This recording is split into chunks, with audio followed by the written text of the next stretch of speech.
Good, happy Sunday evening, January 26th, 2020. I'm Riley King, and welcome to the Sunday evening edition of the Riley King Newscast, right here on the Riley King Network.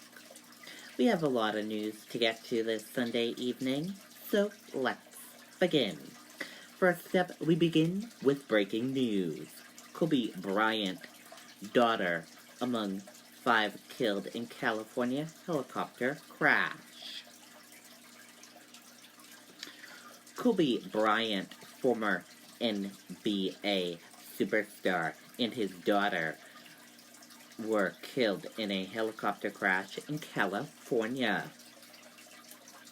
5 people were on board when it crashed near Casablanca, which is north of downtown Los Angeles, according to TMZ Sports. TMZ reports Bryant's wife was not on board the helicopter. The Los Angeles Times confirmed the former LA Lakers player died in the crash. None of the occupants of the helicopter survived the crash, according to the Los Angeles County Sheriff's Department. Among the occupants was Bryant's daughter, who also died in the crash, TMZ reports. ESPN's senior NBA insider reported that another player, parent, and their child were aboard as well. Bryant, his daughter, and the other passengers were reportedly on their way to a basketball game. Firefighters are currently trying to lay hoses so they can perceive any evidence for investigators. The crash was called in by mountain bikers who spotted the downed helicopter sitting several hundred feet off the road. This is a developing story. Stay with us for updates on this story. Democratic 2020 candidates pour into Iowa for last-minute push. Today in Deerfield, New Hampshire, there was a ice rescue along North Road, Pleasant Lake. ATV through ice with 3 to 4 in icy water. Caller now believes all are out of the water. Raymond ambulance started as a precaution. And then Deerfield Fire posted on Facebook saying, as reported by several of the scanner pages, we did have an incident out on Pleasant Lake today. Unfortunately, it ended safely for the folks involved. Please use extreme caution on all bodies of water due to the swings in weather. The ice is very inconsistent. Be aware of what's under your feet and be prepared for an emergency. If you have questions, don't hesitate to give us or Fish and Game a call. 16-year-old died after Boston fight leads to triple stabbing, police say.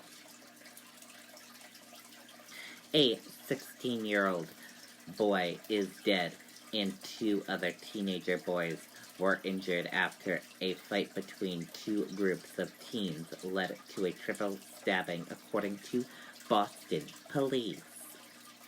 At 4:51 p.m. Saturday, police received multiple reports of a fight among 10 to 12 teenagers in the area of 575 Blue Hill Ave.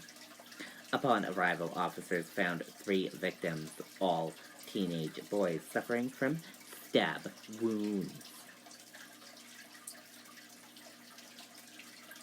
Police said one victim of Dorchester suffered life-threatening injuries and was transported to an area hospital where he was later pronounced dead. The two remaining victims, a 16-year-old boy and a 13-year-old boy, each suffered minor stab wounds, according to Gross. It's kind of scary, and the fact that we come here and bring my kids, it's a shock, said Victoria, whose church is just feet away from the crime scene. The area where the fight and stabbing occurred is near Dorchester-Roxbury neighborhood line. The Franklin Park Zoo is also within a 6-minute walking distance from the scene. There has been no word on any arrest at this time. Boston Police Commissioner William Gross said it is unclear if the fight was a gang-related. Whether it's from businesses, houses, or apartment buildings, several have cameras, so we're hoping that will help with the investigation, Gross said. The Boston Police Department is continuing to investigate the stabbing. Connecticut woman killed in Solon snowmobile accident. A Connecticut woman has died following a snowmobile crash in Solon on Saturday night.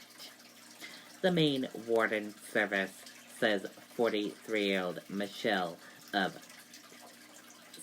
Stamford, Connecticut, was driving her snowmobile on Iron Bond Pond just before 10 p.m. when she drove off the ice and hit the shoreline. She reportedly died at the scene.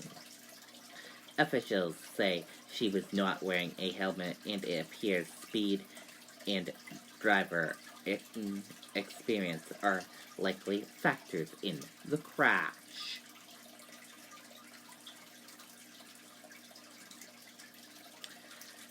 Concerns growing as officials expect dangerous disease to spread. Let's take a listen to that video from ABC News.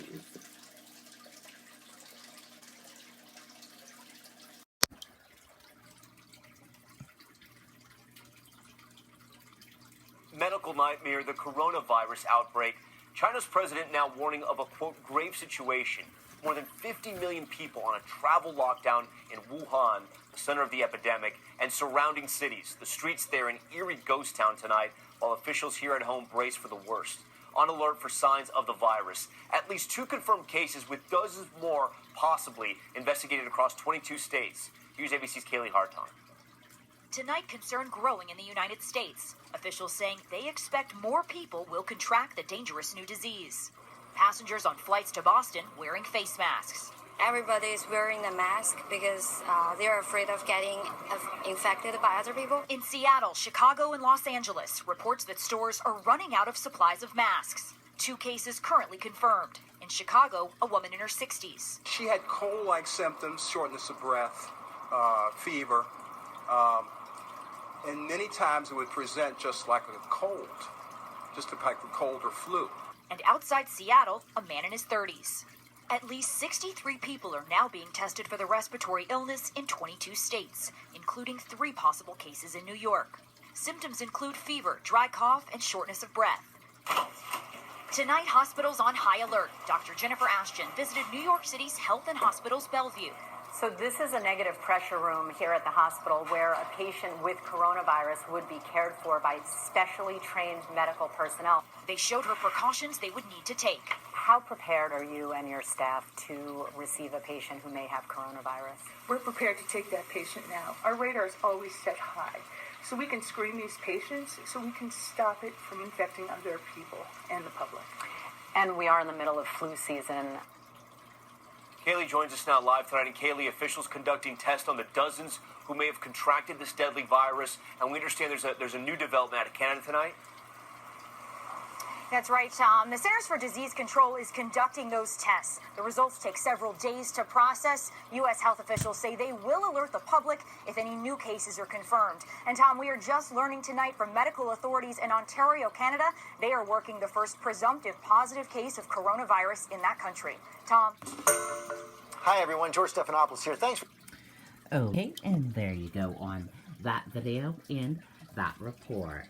And that does it for this Sunday evening edition of the Riley King Newscast, right here on the Riley King Network. I hope you all have a great rest of your Sunday evening, and I'll see you back here tomorrow for another newscast. And I'll have a news report coming up in a little bit. Good night and bye, everyone.